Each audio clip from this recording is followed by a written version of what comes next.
अस्मिन्नेव सन्दर्भे अग्रे कार्यक्रमः भविष्यति। सम्मानकार्यक्रमः इति पूर्णप्रमति गौरवसमर्पणम् इति अयं कार्यक्रमः। आशीष गुप्ता महोदयस्य कृते अयं गौरवसमर्पणकार्यक्रमः प्रचलति। कृपया सर्वे पश्यन्तु। नारायणं नमस्कृत्य नरं चैव नरोत्तमं देवीं सरस्वतीं व्यासं ततो जयमुदीरयेत्। परंपरा बीजरक्षां पूर्णप्रमति मार्गतः सर्वभूतहितार्थं हि व्यवसायात्मबुद्धितः करिष्ये कारयिष्ये च भावयुक्तस्वधर्मतः अधिभूतात्मदैवस्थः प्रियतां प्रकृतिशतः। अयि प्रायशः अवसानं प्राप्तानां कुलवृत्तीनां परिरक्षणतत्पर श्री आशीष गुप्ता महोदय विन्ध्यपर्वतावलिषु विराजमानस्य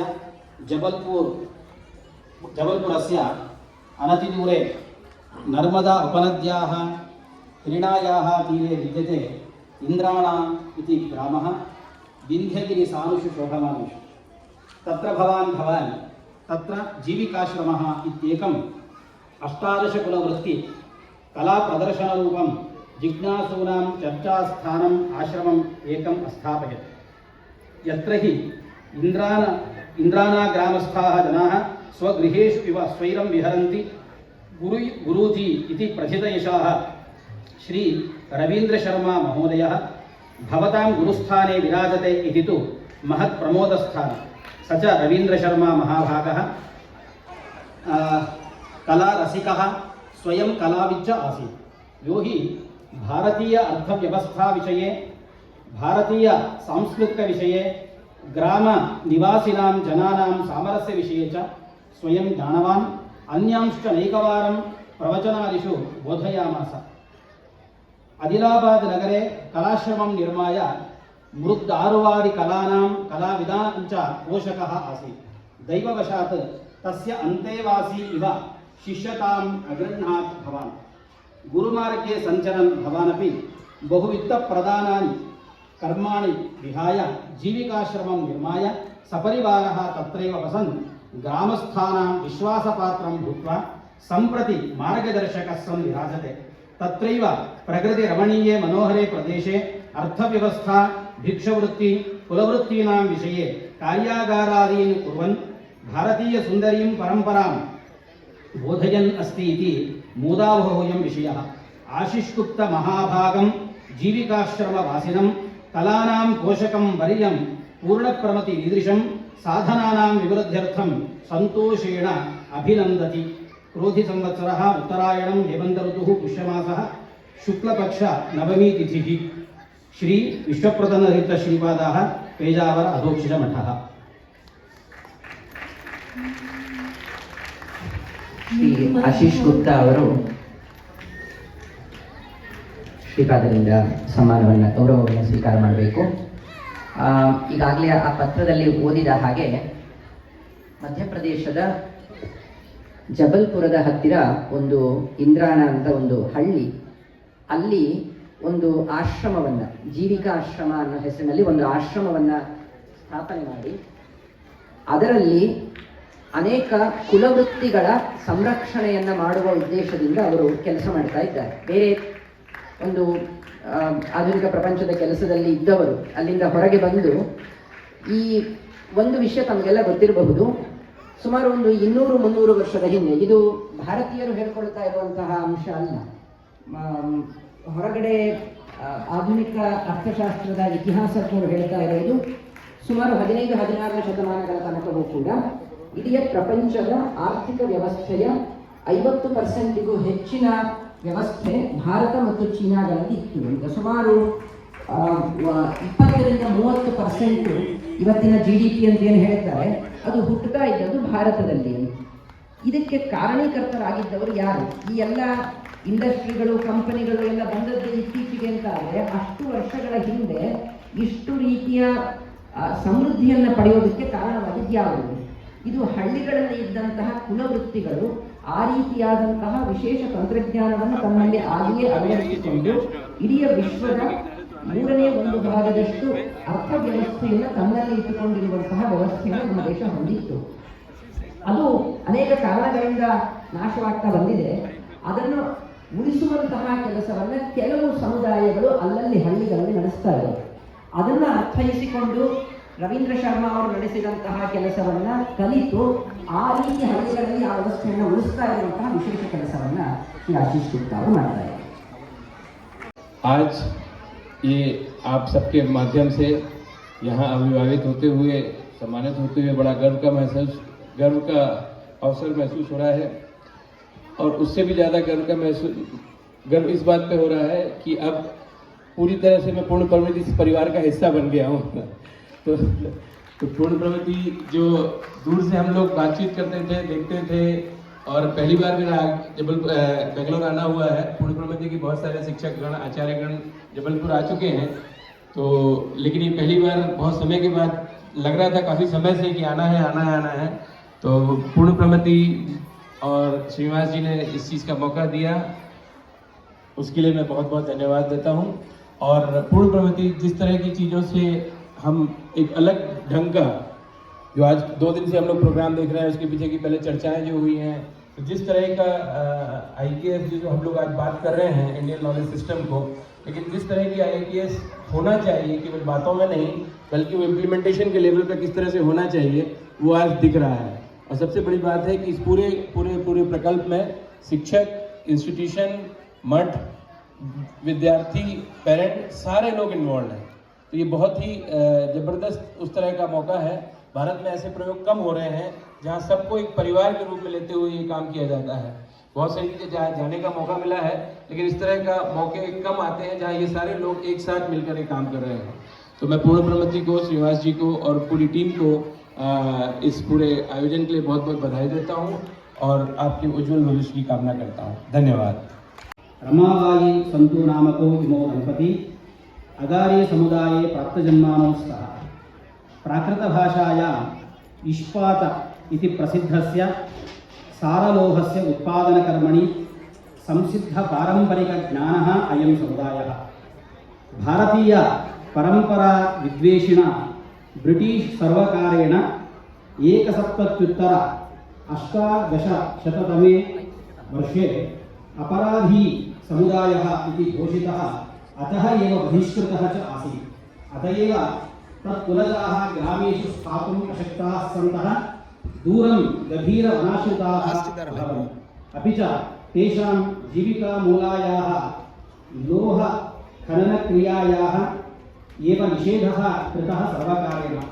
एवं रीत्या निरन्तरं प्राप्त अनेक अन्तरायाः अपि पारम्परिकज्ञानमिदं रक्षितं स्यात् इत्येतदर्थं महान्तं प्रयासम् अकुर्वन्।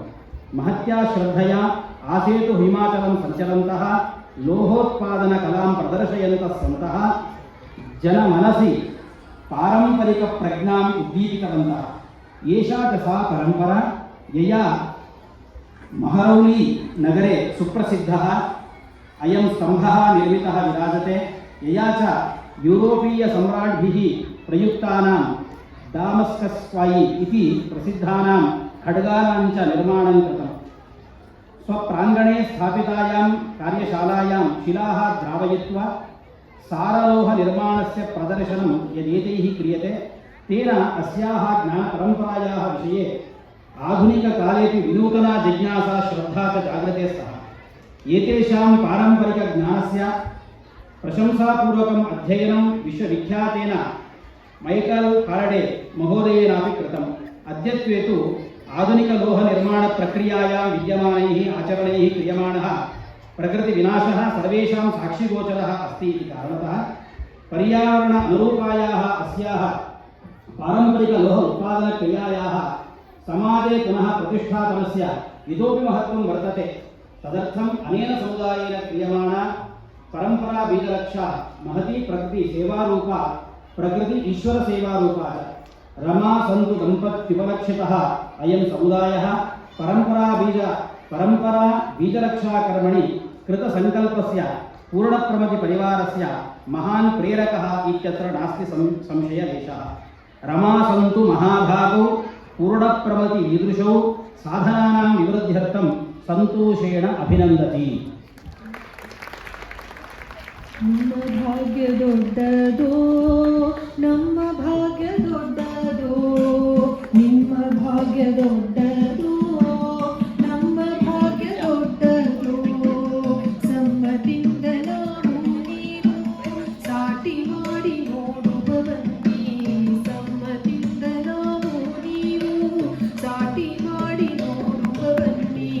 ನಿಮ್ಮ ಭಾಗ್ಯ ದೊಡ್ಡದೋ, ನಮ್ಮ ಭಾಗ್ಯ ದೊಡ್ಡದೋ, ನಿಮ್ಮ ಭಾಗ್ಯ ದೊಡ್ಡದೋ, ನಮ್ಮ ಭಾಗ್ಯ ದೊಡ್ಡದೋ.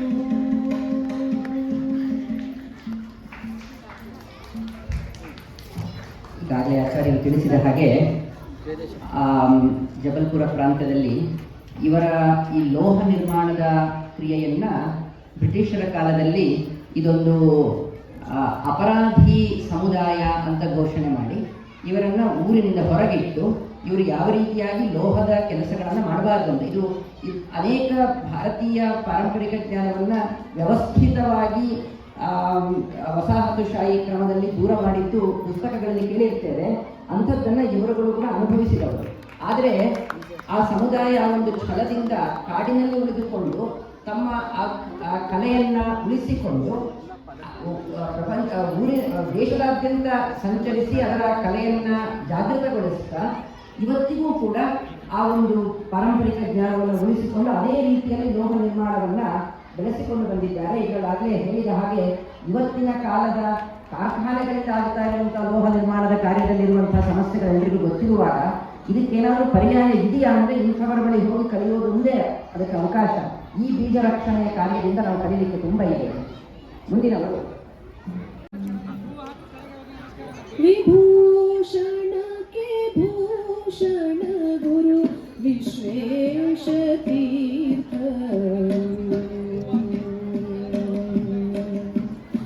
ವಿಭೂಷಣ ಕೆ ಭೂಷಣ ಗುರು ವಿಶ್ವೇಶ ತೀರ್ಥ, ಪದ್ಮ ವಿಭೂಷಣ ಕೆ ಭೂಷಣ ಗುರು ವಿಶ್ವೇಶ ತೀರ್ಥ, ವಿಶ್ವಮಾನವ ಕೂಸು ವಿದ್ಯಮಾನರ ತಪಸ್ಸು, ವಿಶ್ವಮಾನವ ಕೂಸು ವಿದ್ಯಮಾನರ ತಪಸ್ಸು, ಜನಮನ ಮಂದಿರದಿ ಮೇದ ಹರಸು,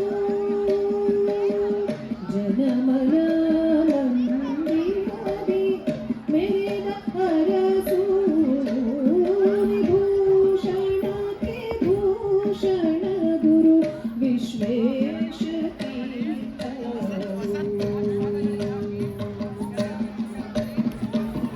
ಪರಮ ಭಾಗವತರು ಹಲವ ಬೋಧಕ ಶಾಸ್ತ್ರ, ಪರಮ ಭಾಗವತರು ಹಲವ ಬೋಧಕ ಶಾಸ್ತ್ರ, ಬಿಡದೆ ಬೋಧಿಸಿದ ಯತಿ ಕುಲ ಚಕ್ರವರ್ತಿ, ಬಿಡದೆ ಬೋಧಿಸಿದ ಯತಿ ಕುಲ ಚಕ್ರವರ್ತಿ, ಬೆರೆತು ಎಲ್ಲರ ಒಳಗೆ ನಿರುತ ಸಾಧನೆ ಗೈದ,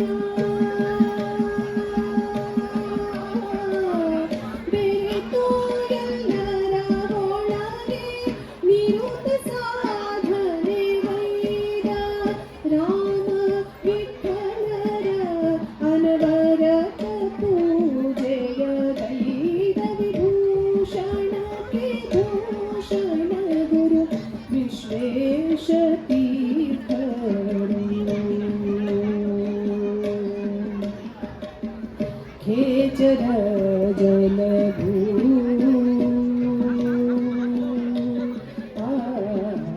ಖೇಚರ ಜಲಭೂ ಜೀವಿಗಳ ಓಲೈಸಿ, ಖೇಚರ ಜಲಭೂ ಜೀವಿಗಳ ಓಲೈಸಿ, ಹೊರೆದೆ ಒಲವಿಂದ ಶ್ರೀ ಕೃಷ್ಣ ಪ್ರಿಯ, ಹೊರೆದೆ ಒಲ